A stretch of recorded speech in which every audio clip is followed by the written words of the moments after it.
بسم اللہ الرحمن الرحیم۔ یہ وظیفہ قرآن کریم کی ایک سورت یعنی سورہ یاسین کے حوالے سے ہے۔ یہ قرآنی عمل زندگیاں بدل دے گا۔ ایک مرتبہ اس عمل کو ضرور کریں، اللہ کریم آپ پر کرم کرے گا۔ سورہ یاسین کیا ہے؟ حضور اکرم صلی اللہ علیہ وسلم کا فرمان ہے کہ ہر چیز کا دل ہے اور قرآن پاک کا دل سورہ یاسین ہے۔ سورہ یاسین قرآن کا دل ہے، جو اس کو پڑھے گا اس کی بخشش ہو جائے گی۔ سورہ یاسین کی فضیلت کے بارے میں کون نہیں جانتا؟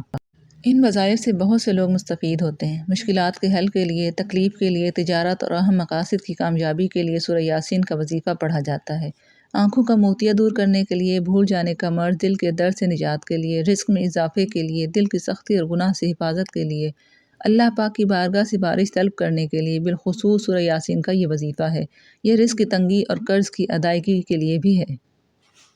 سورہ یاسین جو صبح کے وقت پڑھتے ہیں تو سارا دن فرشتے اس کی حفاظت کرتے ہیں اور اللہ پاک اس کے ہر کام کو آسان فرما دیتے ہیں۔ یہ 7 دن کا عمل ہے، 7 دن لگاتار کرنا ہے، اور خواتین خصوصاً ایام کے دنوں میں نہ پڑھیں۔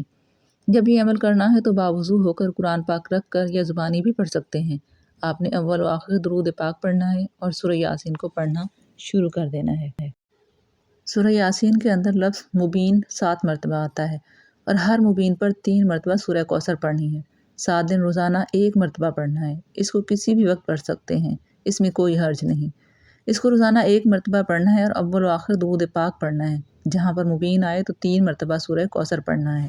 اسی طرح 7 مبین آئیں گے تو اسی حساب سے 21 مرتبہ سورہ کوثر کو پڑھنا ہے۔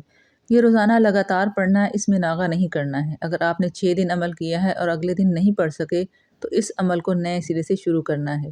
اللہ پاک آپ کو رزق کی تنگی اور قرض سے نجات عطا فرمائیں گے۔ یہ ایک آزمودہ عمل ہے، آپ کو ضرور فائدہ حاصل ہوگا انشاءاللہ۔ اللہ ہم سب کا حامی و ناصر ہو، آمین۔